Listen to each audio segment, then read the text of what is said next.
Hi, everyone. It's 12:01. We're going to get right into it. Once again, I'm Steve McDonald here on the UJA team, and we're so pleased to have you with us on a Friday for today's edition of our regular update on what's happening in the fight against anti-Semitism, what UJA is doing, and what you can do to fight anti-Semitism. We want to start by really just wishing everyone Modim L'Simcha. We hope everyone is having a wonderful Passover and found your seders to be meaningful and joyous, which is, I think, all the more important at a time that's difficult for the Jewish people. And we also want to say that at this time, especially with the video that came out of Hirsch Goldberg, we're especially cognizant of the fact that we've just celebrated Passover when so many families in Israel and around the Jewish world are torn apart, either because they've lost loved ones since October 7th or because they have loved ones who are being held by vicious terrorists in Gaza, and we don't know their fate. And so while we celebrate, we also remember those who can't properly celebrate at this time. We have a lot to cover today, and as you probably saw in our emails, today's focus is on campus anti-Semitism. And we want to start by really just sharing with people, because we get some inquiries from time to time as to the content of these programs and why we do these webinars. And really, it's a matter of us wanting to ensure that our community has the best possible information about what we here at UJA are doing, but also ways that people can be involved. As kind of the community convener, as the largest organization in the Jewish community that brings together the greatest possible strength of our community, whether it's agencies, whether it's volunteers, donors, community professionals, we really feel that we're accountable to the community, and we want to be as transparent as possible about what we're doing, where we're leading the community's efforts to fight anti-Semitism. But we want to do so in a way where we recognize there are many incredible organizations, grassroots groups, individual activists who all have an important part of this fight and who are doing incredible things. So while we report on what we're doing, we also want to do everything that we can to share the important things that are happening throughout the community, because while there's a lot that we can be discouraged about, one of the most encouraging things is the way that the community has really stepped up at every level. And so really, these meetings are about being as open as possible about what we're doing, but also inviting your ideas, your suggestions, and really inviting your participation, because none of us can do this alone. We need to be as united as possible, and everyone has an important role to play, no matter where you are in the community. And so with that, what we're going to do, as we often do, is we're going to start with a quick update on what's happened, and a lot has happened even in the last few days alone. Noah Shack, UJ's VP of Countering Anti-Semitism and Hate, is going to give us an update on some major developments that have come up. And then we're going to turn to Sarah Lefton, UJ's Chief Development Officer, who's going to talk about several ways that you can make a difference and what you can do to make your voice heard and to really ensure that our community's voice is heard in the places where it matters. So let's kick things off with Noah to give an update on what's happened, certainly in the past a week or so on the campus file. Thanks, Steve. And I think so many of us have been captivated by what's going on south of the border in the United States on university campuses. And there's a lot of questions about what that means for us here in Canada. I think Colombia has presented the worst example of open Jew hatred that we've seen, and a failure, the failure and what happens when administrations fail to deal with it quickly and effectively at first instance. Protesters have set up a tent encampment on Columbia's lawn, demanding the university sever ties with Israeli universities. There has been absolutely atrocious, vicious rhetoric. Go back to Poland, kill all the Jews, Zionists don't deserve to live. These protesters are saying the quiet part out loud. 100 were arrested last week for trespassing on campus, but the students who've been suspended for protest activities, they've come back and defied the ban, expanding the encampment.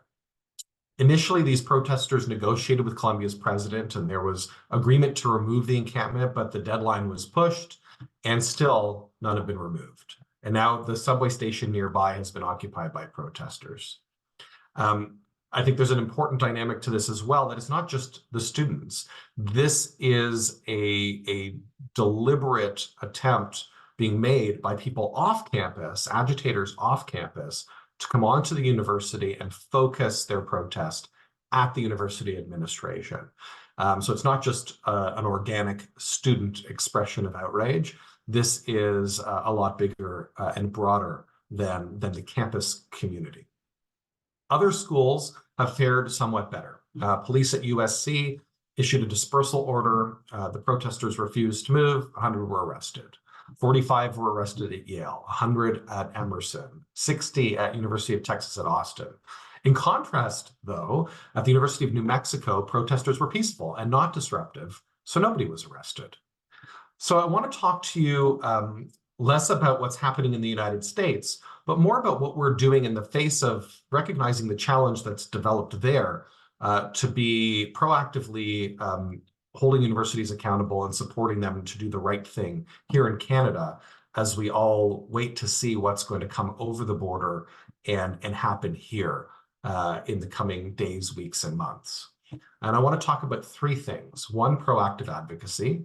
Two, accountability. And three, establishing new rules and tools for universities to hold anti-Semites accountable in the campus environment. In terms of proactive advocacy, Hillel Ontario has communicated proactively with university leadership across Ontario, asking them to take 5 concrete steps in the face of what we're seeing in the United States. One, universities need to consistently enforce their rules, regulations, and codes of conduct. That consistency is important. It sets a tone and sends a message that the rules are the rules, and if you violate the rules, there will be consequences associated with that. The second is to restrict outside agitators from accessing campus and fomenting violence and discrimination. This has been a core component of the phenomenon we're seeing in the United States. The third is to anticipate and plan for a variety of scenarios involving potential protests and disruptions. Universities in Canada cannot be caught flat-footed and unsure how to respond. They have the benefit of seeing what's happened in the United States, seeing what's failed to work, seeing what is working, and to make sure that they put their best foot forward in addressing any potential situation that comes to Canadian university campuses. The fourth point that they're making to administrators here in Ontario is to ensure that protesters are prevented from targeting Jewish locations, student groups, and individuals. Regardless of what you think about what's happening in the Middle East, in the conflict, targeting Jews, Jewish locations, Jewish groups, individuals, completely unacceptable, and the universities need to be unequivocal with regard to this. And the fifth is to be proactive in getting ahead of these risks. It's always a tempting path to pretend that we're better here in Canada, that things are different here, and what's happening in the United States couldn't possibly manifest on our campuses. We can't afford for that luxury. We have to be proactive. Universities have to be proactive in getting ahead of these things to make sure that they can prevent the kind of toxic hate from taking root and embedding itself on campuses here like it is in the United States in a very scary way right now. CJA is also working with Universities Canada, which convenes all the university presidents across the country, to ensure that all administrations are aware of the potential challenges on the horizon and are planning for how to deal with them effectively. The reality is no university wants to be the next Columbia. They don't want to have to deal with that kind of a situation. And the extent to which our community can support them in taking proper action in advance is helpful, but ultimately it's up to them to do the right thing and prevent these kinds of disruptions from taking place in the first place. The second area I want to talk about is accountability. CJA's legal task force is assisting a student and staff member at TMU, a former staff member at TMU, to hold the university accountable for failing to uphold its policies and standards when it comes to anti-Semitism and allowing a toxic environment to fester. This courageous plaintiff is a graduate student who was also employed part-time by the university until January 2024. And we are deeply appreciative of David Rosenfeld, a partner at Koski Minsky, for taking on this case pro bono. As he noted yesterday, no one, let alone students paying for the privilege of attending an institute of higher learning, should have to face the environment that the plaintiff and other Jewish students at TMU have experienced. TMU has policies in place that prohibit the conduct that the plaintiff and other Jewish students have been forced to endure. And these policies appear to be mere platitudes when it comes to their application. Students are not being held accountable for their conduct when it comes to anti-Semitism. And this failure to enforce the university's policies fans the flames of hate and exclusion on campus. And with the administration unwilling to act, this courageous 22-year-old has, in an inspiring way, taken it upon herself to hold the institution to account and launch this suit. We're deeply appreciative to her for having that courage. It's inspiring for all of us to stand up and hold people accountable to take that stand. And I also want to thank Bonnie Goldberg, another lawyer who's volunteered on this case. This has been a long time coming. This has been a very deliberate process to explore all the options available and to put forward a case that has a very good chance of yielding a positive result and changing the circumstances on campus. Because ultimately, that's the goal that we all want to see. We want to see our university campuses be safe and supportive of Jewish students and faculty and community initiatives, and that all of the policies that should be ensuring that are being enforced and followed. In order to do that, we're also looking to provide additional tools, and that's the third element I want to focus on. Right now, there's a bill in the Ontario legislature, Bill 166, that has as part of it a section to ensure clear, enforceable policies to protect students from anti-Semitism. This bill will require every university in the province to have policies in place to deal specifically with anti-Semitism and other forms of hate. It's imperative, though, that this has teeth and is enforced. As we've seen in the TMU example and others, a policy that can look great on paper, but it's worthless if it doesn't have any application on campus when it's needed. It's also important that the province is empowered to hold universities accountable for any failure to implement these policies. The province of Ontario is the single largest funder of Ontario universities. They have the most influence to make change happen. Our community should be tremendously thankful to Universities and Colleges Minister Jill Dunlop, and particularly to Thornhill MPP Laura Smith, who's been an exceptional champion on this. MPP Smith has moved a motion in the legislature to push for greater accountability and impact from Bill 166 when it comes to countering hate on campus. She deserves our thanks and our redoubled support in driving this community priority forward. And I'm going to turn things over now to my colleague, Sarah, who will talk a little bit more about how you can get involved in driving this important change forward and other ways to connect and make change happen for our community in the face of anti-Semitism. Sarah, over to you. Thanks so much, Noah, and thanks everyone for taking the time to join us. I know the community seems a little quieter with so many people taking some time with their families around the holiday or through the holiday, but we really appreciate you making this a priority and coming on the call. Noah and Steve, I'm just going to point out we have a number of great questions coming in the chat, some of which we'll respond to in writing before we get to Q&A.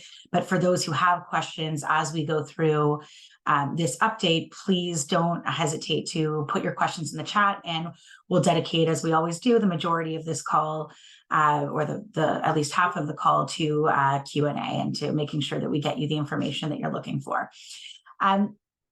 Noah gave a number of really comprehensive updates. I'm going to share a little bit more information today about some of the things that we can do, that community members can do to help in the fight against anti-Semitism. I wanted to also echo one thing at the outset that Steve McDonald mentioned at the beginning of the call, and that's why we're doing these calls and you know, frankly, just to emphasize the number of incredible initiatives that are taking place that are coming up from all over the community. We're doing these calls as UJA because we feel it's incredibly important that for those who are supporting us as an organization, that we're accountable and that we're transparent about what our role is in helping to convene and support different initiatives in the community to combat anti-Semitism. We want you all to know if you're a donor to UJA, where those funds are going and how we're helping with this issue. But we also want to make sure that we're here to collaborate and support the many, many other organizations and grassroots members of this community who are doing beyond phenomenal work. I write every day with people in our community who are spearheading different initiatives throughout the community, in the medical community, in the education community, the legal community. There are a couple of initiatives we'll talk about now, but just to recognize that at UJA, yes, we are here to drive forward with an agenda to combat anti-Semitism, but we also want to make sure that we're supporting people in the community who are bringing their own initiatives up. And there's just so much of that taking place since October 7th. So thank you for all of you for doing what you're doing, because we have to be in this together if we want to really make a difference in this fight. So on that note, I will start just echoing what Noah shared, which is right now, Noah was talking about Bill 166 right now, and we need Bill 166 to pass at Queen's Park. And in order to do that, we really need as many community members as possible to urge their MPP to support this bill. You're going to see in the chat, again, we're going to start to share a number of links in the chat that you can access. Please know if you get our advocacy alerts that I'm hoping you've all signed up for. If you haven't, that's the one link you should click on in the chat to sign up for our advocacy updates. All of these links will come out to you in that advocacy update email. So don't worry about trying to copy it from the chat. It will come to you in that email. So please just sign up for those emails. So Bill 166 needs as many people as possible to urge their MPP to support the bill. Please consider taking a few moments and email and call your MPP's office. That's where that link is in the chat. And again, sign up for those activist updates if you can. The second big thing I wanted to chat about today is holding accountable the groups that are organizing these despicable hate rallies. We see them popping up everywhere. The one thing that I'll share about this is that Canadians, I say outside of the Jewish community, are also disgusted by these rallies. We know that when they are walking by a downtown area and they are blocked from going in somewhere, they see a group of people who are yelling hateful slurs and slogans. They are upset too. It is not reflective of Canadian values, and Canadians know that and they see that. It's disgusting, and we need to call on the Canadian government to do more to bring an end to it. So one group that I want to point out in particular is a group called Sammy Dune. Some of you might have heard of Sammy Dune. This group is a particularly vicious group and has been one of the foremost organizations leading these protests in Canadian cities openly since the October 7th attacks. And they're the ones who are primarily leading this call for the revolution and intifada. So Sammy Dune, if you haven't heard of that group before, they are a Canadian not-for-profit with ties to the Popular Front for the Liberation of Palestine, the PFLP, which is listed as a terrorist group by the Canadian government for having committed deadly attacks against Israelis for decades. CJA and UJA have been long calling on the federal government to ban Sammy Dune as a terrorist organization because of its ties to the PFLP and its glorification of terrorism. We are continuing to do this, but we also need your help here. We're also redoubling our call for the government to ban the IRGC, the Islamic Revolutionary Guard Corps, as a terrorist group, particularly in the wake of Iran's open attack on Israel, the largest drone attack in history. We need you to join us in calling for the government to take these clear, concrete actions that are within its power, and that it would immediately hold accountable some of the most dangerous organizations fueling anti-Semitic terror and violence around the world. So again, we're going to share these links for you to reach out to your federal member of parliament to make these requests, but numbers count. And we absolutely have to take the time to send these notes, to make these phone calls, to put pressure on the people who can make these decisions, because we know how dangerous these groups are, but they need to know too, because they're the only ones who are in a powerful position to make a change and to ban these groups. And that's where we have to go as a community right now. So again, you've just seen an action alert pop up in your chat. Take a few minutes, click on the link. If you've signed up for our advocacy alerts, you're going to get these requests as they come in all in one neatly organized list so you can click through. But again, numbers count. And not only for the people who are on this call, but if you want to do more, send this link or send that activist update to others, your friends, your families, your peers. They do not have to be part of the Jewish community. The more, the better. I see some names on this call of people who I recognize who are not part of the Jewish community, who are our allies. I want to thank you. I won't call you out by name in this forum, but we are deeply, deeply grateful that you've taken the time to join us and to show your support, and we don't take it for granted. So thank you to those who are on this call who are allies. But again, the more we can have weighing in on these issues and lobbying government, the better. So thank you for that. The next thing, I want to shift gears a minute to talk about how we can publicly demonstrate our support for Jewish students who right now are just in the most difficult situation. If any of us on the call who have been out of school for a number of years can recall back to our time on campus, I can tell you I was in school during and just after the second Intifada, and I thought it was horrible then. It was the beginning of Israel Apartheid Week. It was the beginning of sort of the BDS movement on campus, and it was just not an easy time to be a Jewish student. But to be honest, it completely pales in comparison to what students are dealing with today. We need to recognize that so many of these students feel unsafe. They need our support. Support can come in the form of lawfare, which Noah's talked about on previous calls. This call, support can come in the form of frankly, us providing a place for them to speak and to come and share their concerns. It can come in the form of us reaching out to campus administrations. Noah was talking about how we're bringing all the administrations together, but we also just need to publicly take a stance and be there for our students. So in addition to writing to government and leaders, we want to send a clear message to the broader Canadian public about what's happening on campus and why it's a danger not only to our community, but to anyone who cares about the rights and well-being of our students. So we're very pleased to support an upcoming rally organized by the Canadian Women Against Anti-Semitism, one of the incredible grassroots groups that we've been collaborating with and that many of you will know about, because they held just a phenomenal rally with a strong show of support at Queen's Park. This organization is holding a rally on Sunday, May 5th from 1 to 2:30 p.m. For details and to register, please visit cwaa.ca. The link again to register there is in the chat as well. Location details for this rally will only be shared with people who register to attend. Most of these students are wrapping up their year now and going through final exams, so it's a perfect time for them to come out. But what we don't want to see is for the students to be standing there alone. We want the students to be there and be supported by community members of every age and stage, so we can recognize that what happens on campus is we share that threat. It's the same threat that faces all of us in community, but they are just experiencing it in a way that no one else is at the moment. This event is a great example of a coalition of Jewish groups working together. In addition to the Canadian Women Against Anti-Semitism and UJA, other organizations partnering on the event include Hillel Ontario, Stand With Us, and Allied Voices for Israel. It's a really meaningful opportunity to raise awareness and support Jewish students who are standing up for their rights on campus. So please do everything you can to make it out to that event. The last thing I want to mention before we move on to questions is the walk. So again, I'm going to bring up the walk. I know I brought it up on our last call, but just in response to a number of questions that we're still getting about the walk, about turnout, about security, things like that. First, we are still continuing very serious conversations with the police and with the city about security for the walk.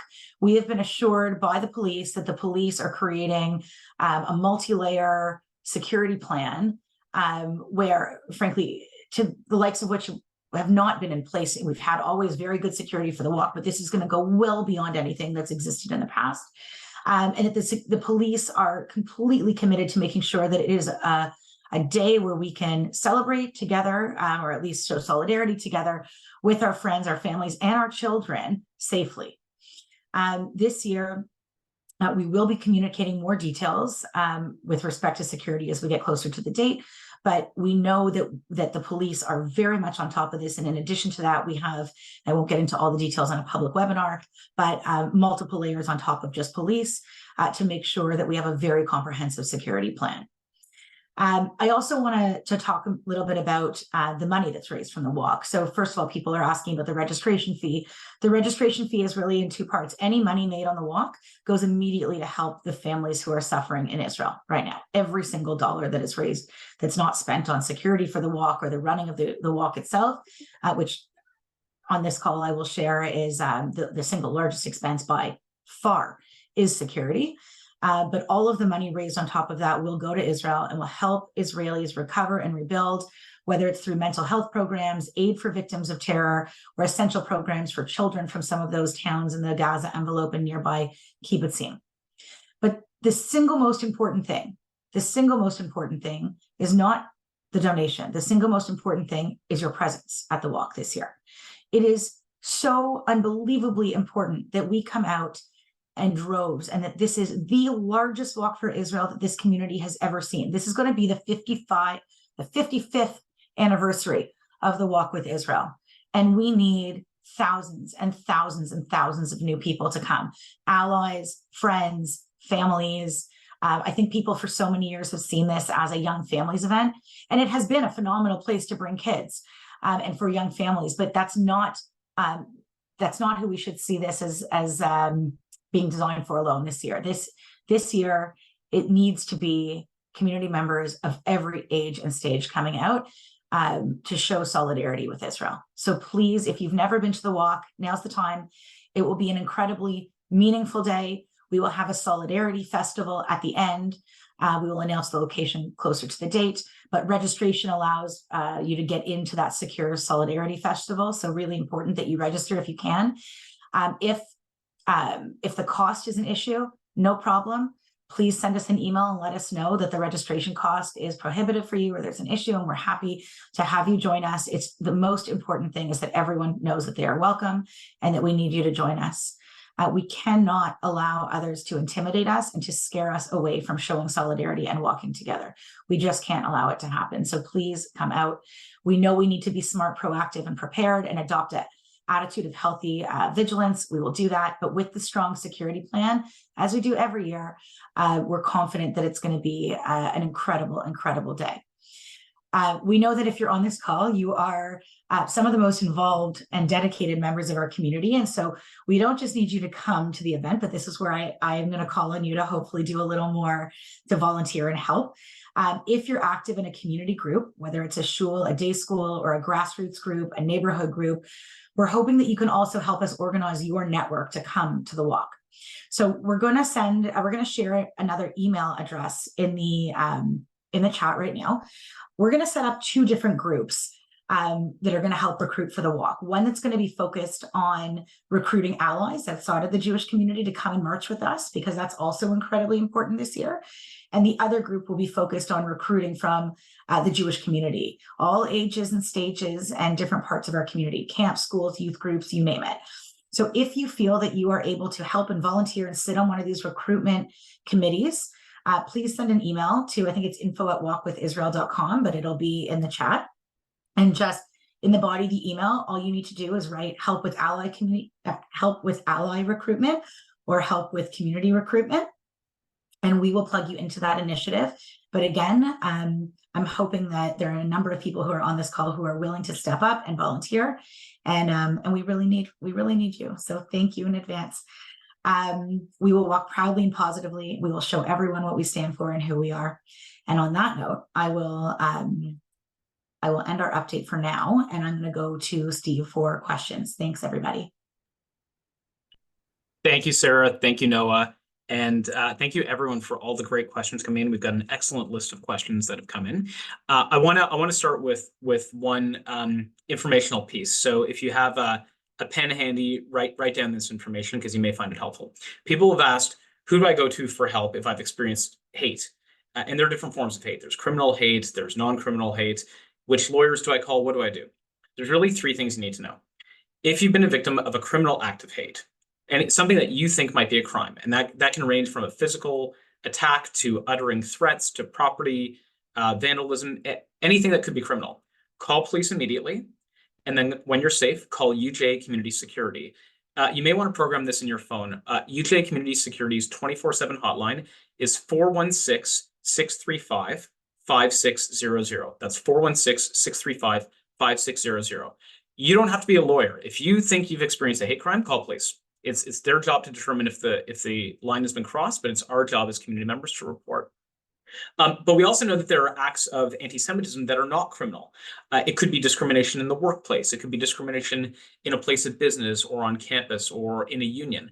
If you've experienced what you think is discrimination for being Jewish or Zionist, the place you need to contact is CJA's Legal Task Force. So as we've shared on previous calls, we have dozens and dozens, in fact, I think about 200 of some of the top legal minds in this province connected through CJA's legal task force, providing essentially a pro bono legal clinic to anyone in the community who's experienced discrimination. So if you've experienced discrimination, I'm going to ask that you email LTF-WAR, W-A-R, at cja.ca. That's LTF-WAR at cja.ca, and we'll drop that in the chat as well. Again, you don't need to be a lawyer. If you feel you've been discriminated against in a place of work or on campus or in a business setting, please email and we can triage it and take a look to see if we can support you. And that support can take everything from the form of providing free legal advice behind the scenes to help you navigate it, or in other cases, as we've seen in the case of TMU, in some cases, it's a matter of launching legal proceedings and holding an institution accountable. So reach out if you have any questions. And then there are situations where there might not be an issue of anti-Semitism or discrimination directly. It could be ignorance. It could be a very difficult conversation. It could be a matter of accommodation. If you need accommodation in your housing, accommodation, putting a mezuzah up in your condo building, if you need accommodation with scheduling related to Jewish holidays, with your school or with your sports league. There are many situations where there are difficult conversations you have to have with someone outside of our community that can touch on anti-Semitism, and you just need a little bit of guidance. We have a phenomenal team of volunteers who've stepped up, and we run what's called a peer support system, where if you're in one of those situations where you just need a little bit of help to navigate it, please connect with us. We can connect you with a volunteer, and they can walk you through some of the language and the steps that you should take to ensure that you're able to make your case, whatever it may be. So to get that sort of support, email us at our regular info account. That's info@jewishtoronto.com. Email us anytime at info@jewishtoronto.com, and we're going to get you connected with a trained and experienced volunteer who can help you with this. But with that, I'm going to get right into the questions because we've got a lot to cover. One of the questions was related to pro-Palestinian candidates running for office in political parties. Obviously, this is something that's on a lot of people's minds. Noah, do you want to speak to this briefly? People have asked, what can we do about that as individuals or as a community? Noah, what's your thoughts on this? Well, it's a really important question. There are a number of by-elections that are taking place right now at the provincial and at the federal level. And while UJA can't get involved, as a charity, we cannot get involved in partisan politics. Our community has an agency called CJPAC that encourages people to get involved in political campaigns and making a difference when it comes to partisan politics. And so I'd encourage anybody who's interested in learning more about how to play a role in these election campaigns to connect with CJPAC, and I'm sure we can put their website up on our chat at cjpac.ca. This is really important. They are not only looking at getting people to donate to political campaigns and get involved in all different ways in the political process, in the democratic process, but they are running a series of training opportunities for community members. So if you've never gotten involved in politics before, but you're starting to get concerned about some of the things you're seeing, this is a really accessible way to learn some skills and to gain some confidence in terms of how you can make a difference in the political process and standing up for our democracy and helping to get candidates that you prefer elected, whether it's to the provincial legislature or the federal parliament. And so I think now is a very good time to reach out to CJPAC and find the right avenue for you to get involved with their important work on behalf of the community. And I encourage you to engage with them directly, and they are very much involved in these kinds of initiatives. Excellent. And Noah, here's another one, I think, over to you. The question of supporting medical professionals has come up, and I know this is a serious and growing issue in the community. In fact, I did a meeting in someone's home about a month and a half ago, and I met a phenomenal and really respectable Jewish doctor, a woman at one of the largest hospitals in the city, who received death threats personally because anti-Israel activists targeted her on social media and really made her life a living hell for about a month. And this is serious. And I think what we're seeing is that anti-Semites now have the ability, because of technology in particular, to not just make the community fearful, but to target individual Jews in a way that's really quite dangerous and concerning. And of course, that's the most extreme. We're seeing all kinds of other anti-Semitic behavior that doesn't rise to the level of death threats, but really is putting Jews who work in medical settings in a very difficult situation. Noah, what are we doing to support Jewish doctors? I saw Rosie DiMano had a fantastic piece in the Toronto Star about this in the last day or two that people should read. What should we know about what we're doing to help doctors? Well, people should definitely check out that Rosie DiMano piece if they haven't already read it. Steve, that example that you mentioned, I wish it was unique. This has happened to several doctors in our community, and by and large, their hospitals or institutions have responded in a supportive way. But it's a very scary time, and I think it's something that should concern all of us, whether we're in the medical profession or not.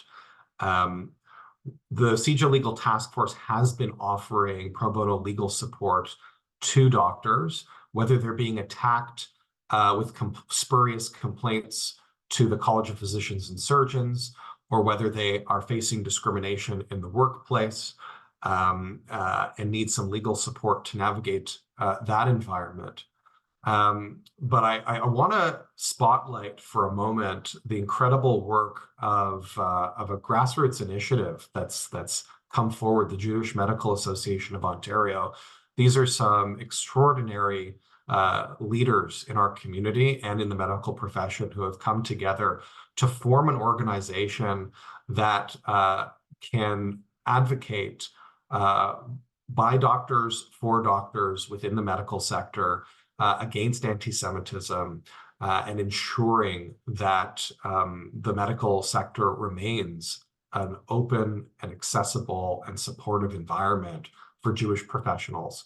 And any medical professionals who are on this call today who aren't aware of the Jewish Medical Association of Ontario and who are not members of it yet, I encourage you to check them out and sign up and become part of that movement. There's strength in numbers, and it's a really important initiative that I encourage people to tap into. There's also been a lot of work done by our organization, by UJA, through our Workplace Hub to support Jewish ERGs within hospitals, as we've been doing across multiple sectors.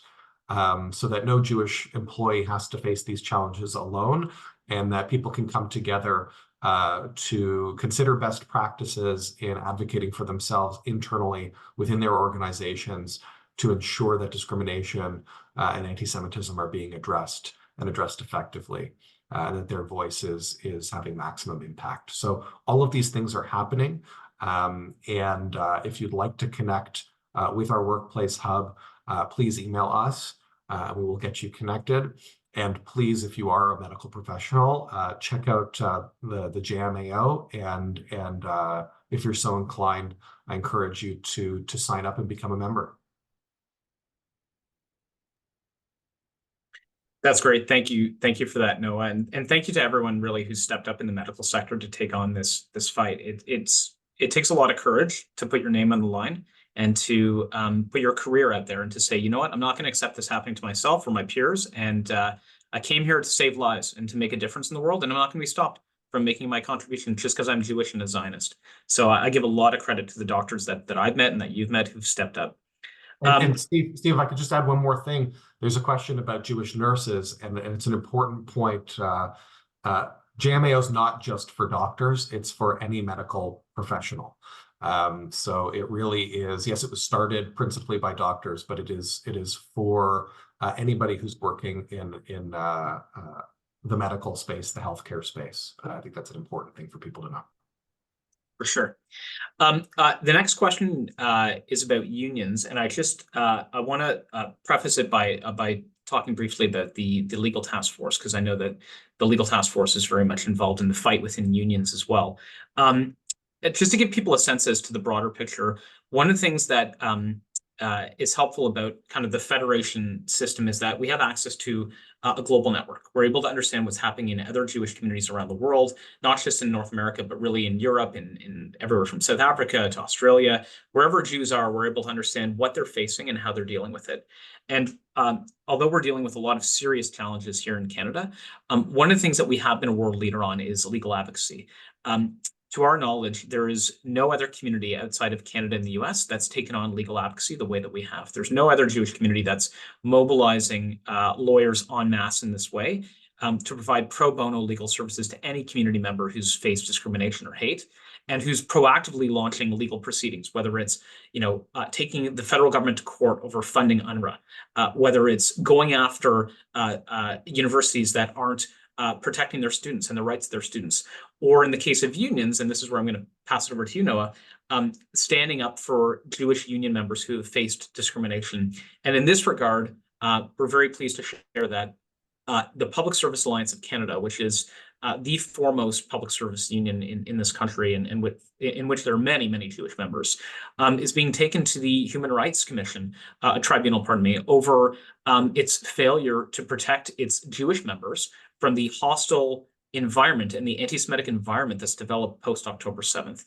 And that case is being led again pro bono by a member of the legal task force who stepped up and donated their time and expertise to ensure that no one has to search for a lawyer or pay out of pocket for this kind of protection that all Canadians, frankly, shouldn't have to fight for in court.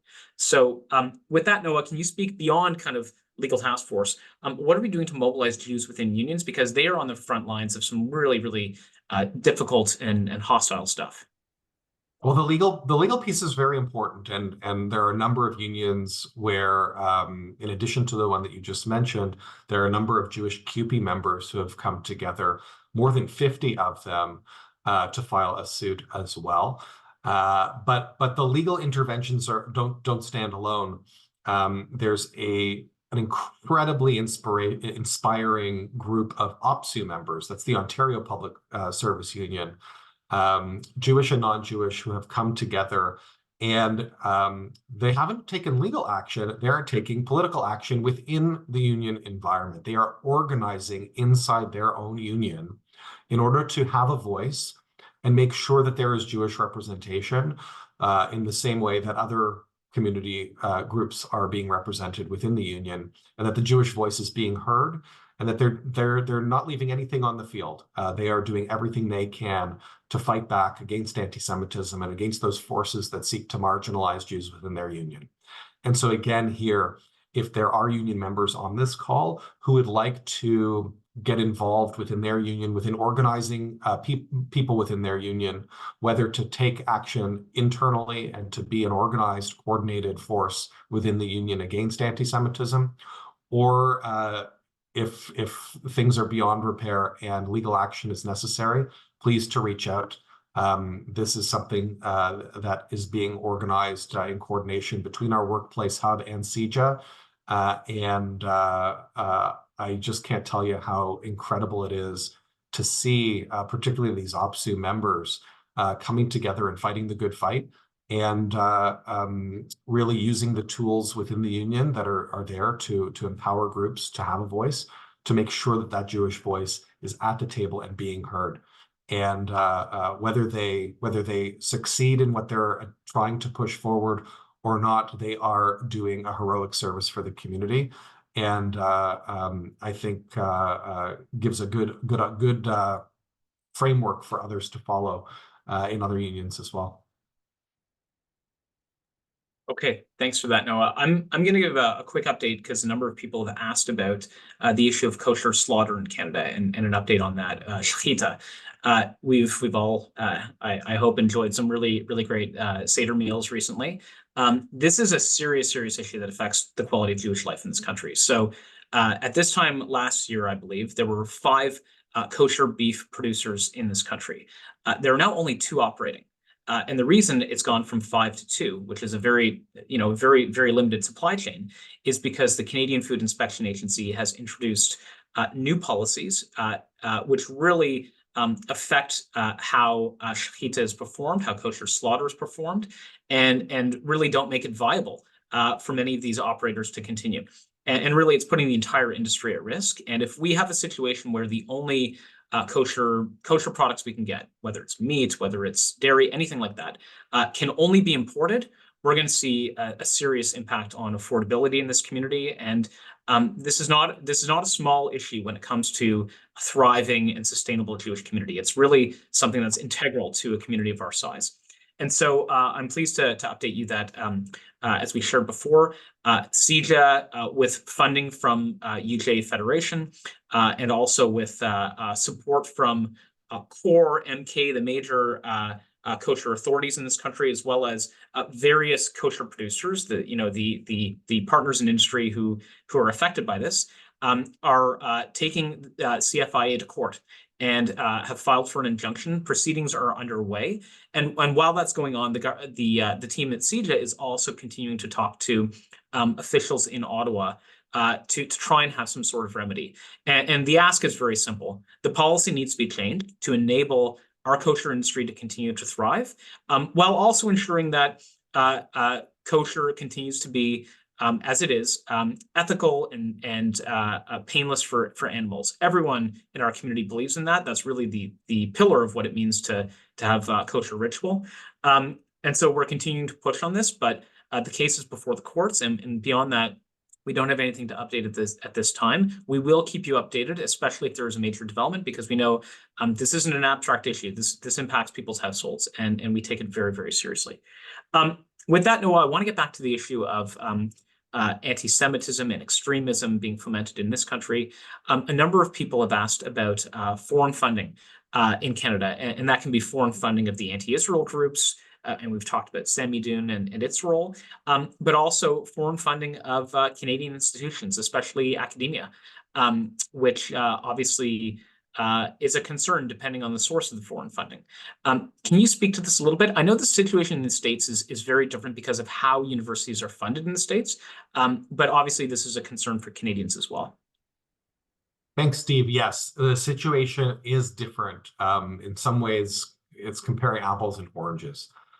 We looked into the issue of university funding here in Canada. And just to give you an example, here in Ontario, more than 90% of the university's funding is coming from government, whether it's the provincial government or the federal government. That's very different than what's taking place in the United States and in other countries, where there's a lot more private money coming in and a lot more foreign donations coming in. Now, I will make a caveat to this.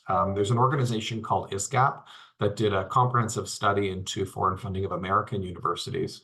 And they found that there were a number of instances where there was foreign funding of universities that wasn't being accounted for on the books in the way that you might expect. And so while I can say that, it doesn't look like foreign funding is a significant factor on Canadian universities at this moment, there's definitely some more research that should and could be done here in Canada to really drill down more on the scope of what's happening, maybe beneath the surface a little bit. So that's really the where things are in terms of the influence of foreign dollars in Canadian academia. Primarily, it's Canadian governments that have the influence, that are the principal funders of Canadian institutes of higher learning. And that's why it's so important that initiatives like Bill 166 are passed into law, and that they are passed into law with regulations that have teeth, where there's accountability for universities that do not live up to the expectations that government is setting. That is the single most impactful thing that can spur change. And we've seen it with the free speech policies that universities in Ontario are required to put in place. And if they don't live up to those free speech policies, and there's annual reporting on how they're living up to those policies, the Minister of Universities and Colleges has the ability to claw back some of their funding. And so that has really driven a change in orientation across universities in Ontario with regard to free speech in the campus environment. And now we need to ensure that there's a clear orientation around hate in the Ontario University environment. And that's what Bill 166, or the element of Bill 166 that we're focusing in on the anti-Semitism and the hate, really needs to achieve, and can have significant impact on what our students and faculty are facing on campuses across this province.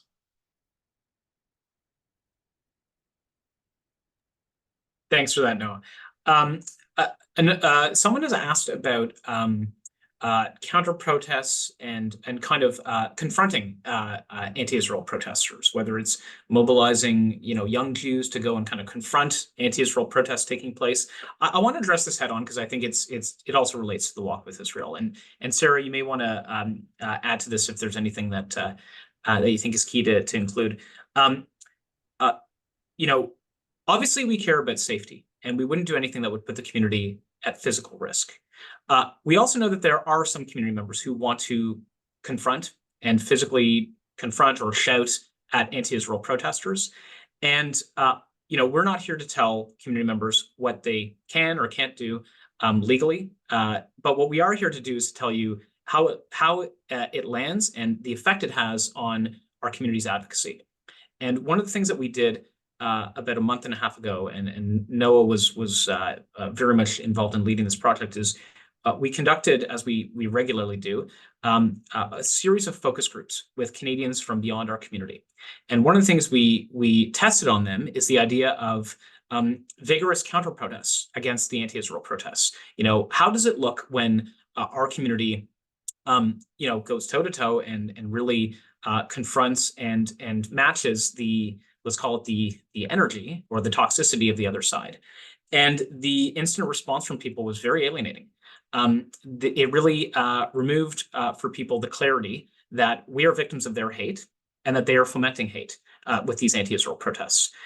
It really causes people to say, I'm tired of both sides, a pox on both their houses. These are two irrational sides screaming at each other about a foreign war. And it actually tends to shift the focus away from anti-Semitism. And really, it causes people to conclude that our side is as toxic as the other side. And we know that's not the case. We know that our adversaries stand for our annihilation, and we really stand for our freedom. And that's really who we are. But it's a reminder that when anti-Israel protests target our community at the walk, when they conduct their protests downtown, they really do want us to rise to the bait. They are attempting to provoke our community into lashing out and into really enabling them to paint us as extremists. And we need to, as much as I would love to have words with an anti-Israel protester, I'm not trying to convince them. I'm trying to convince the rest of mainstream Canada. And that's where we need to demonstrate our values and who we are, while also exposing the dangers of the adversaries who are targeting us and frankly targeting the values that Canadians care about. And so, with that, Sarah, when it comes to the walk, our approach is certainly going to be one where we encourage people to walk positively, proudly together. But certainly we want to be smart and strategic and not play into the hands of anti-Israel protesters. Yeah, I would just reiterate what Steve said. I think that we have to think about how we're viewed by the general Canadian population, and the walk in particular is about us celebrating and showing solidarity with Israel and with Israelis, both. And it's not a protest, and it's not a rally. It's a show of solidarity and support, and we don't want to be getting into we don't want to be getting into a yelling match with anyone who shows up. We should ignore them, and we should keep going and leave it to the police and our security to make sure that we stay safe and secure, and we keep going. My hope is it won't come to that, but I would say the same thing with any other protest. We're asked all the time about counter protesting, and I often will echo exactly what Steve's just shared, because it doesn't land well, and that's the reality of it. I think we have time for one more question. A few people have asked about anti-Semitism in public schools, what kind of support that parents can get to navigate some of these issues. Obviously, parents are kind of the first advocate for their kids in school on any issue. But people have asked about, what supports are available, especially when it comes to situations where, schools are radically different school by school, depending on the staff, and depending on the principal and the teacher. And there might be some situations, there are some situations, in fact, where anti-Semitic bullying is not being handled properly, where situations that students shouldn't have to face are not being addressed by principals or teachers.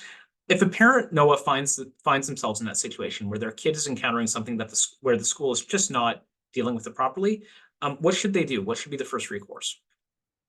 Well, I think it's very important that they make sure that the principal and the superintendent for that school are aware of the situation and aware of the issue.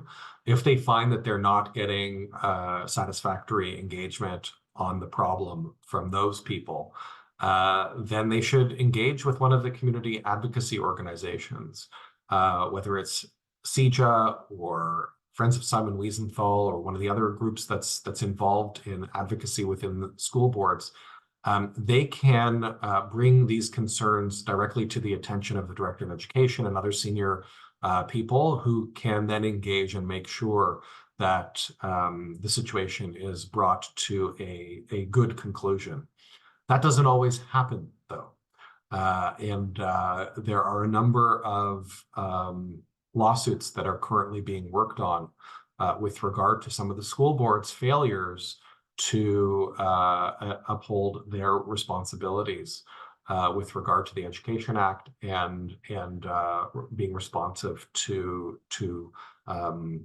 Jewish students who are facing bullying in the schools in particular. And sometimes things need to be escalated to the trustees or even to the ministry as well. So there are lots of different pathways to achieve results within a school board. The first step is to raise the concern with the teacher, the principal, and the superintendent. If that doesn't yield results, to get one of the community advocacy organizations involved to help escalate matters and bring a broader community to bear. I think there's a couple of other things that are important to mention as well. One, if you're not involved in your school's parent group, get involved. There have been a number of schools in the Toronto School Board in particular where the parent groups have arranged for education sessions for other parents about anti-Semitism, about what's going on right now, so that non-Jewish parents in the school are equipped to understand the situation and to have conversations with their children in a proactive manner. The parent groups have also been effective in advocating for anti-Semitism education within the schools as well. And so I'd encourage parents to get involved in that way. Teachers, the Jewish Heritage Committee at the TDSB in York Region, there's also the Network of Educators Supporting Jewish Learners. These are really important groups to get involved with and can offer support and be an internal voice pushing against anti-Semitism and ensuring that you're not alone in what you're facing. But the bottom line is everybody should realize there's a whole community of support. And Steve, I know looking at the time, maybe this should be a subject of a subsequent webinar where we can really drill down deep on what's happening in the public school boards, what people can need to know and what they can do to drive change there as well. Agreed. That would be an excellent session that we should set up for an upcoming briefing. I think we're gonna wrap things up right now, folks. We've put on the screen a number of key links and ways to stay in touch with us. We're doing everything we can to communicate as quickly as possible when breaking issues come up. We connect by email, through social media, and now through WhatsApp as well. So if you're on WhatsApp, feel free to join our WhatsApp community group. I just want to close by reiterating just how important it is for people to come to the Walk with Israel and to support the Walk with Israel. We saw on October 9th, tens of thousands of community members step up. We didn't think about anything other than the need to show who we are and what we stand for. We came to Mel Lastman Square just hours after the attacks happened, and we showed this city that we stand with Israel and that we are not going to be silenced and we're not going to be afraid to speak our mind about what we believe in. And the Walk with Israel, I really feel this year is going to be the same challenge for us. Our adversaries are loud, but they are not representing broader Canadian society. And so we have to speak to broader Canadian society and show up by the tens of thousands and make this the biggest, most important Walk with Israel in the 55 years the walk has run. So please go to walkwithisrael.com, register your family. If you're involved in a shul or a day school or a neighborhood group, be the leader of a group and get a group of people together to participate in the walk together, because it's great to do it as part of a smaller community, as part of the bigger community as well. So please help us organize as many people as possible to come out on June 9th and donate, of course. But what's most important is that you show up and that you bring your friends and bring an ally. Bring someone who's never been to the walk before, but someone you know cares about you and wants to show their support for our community.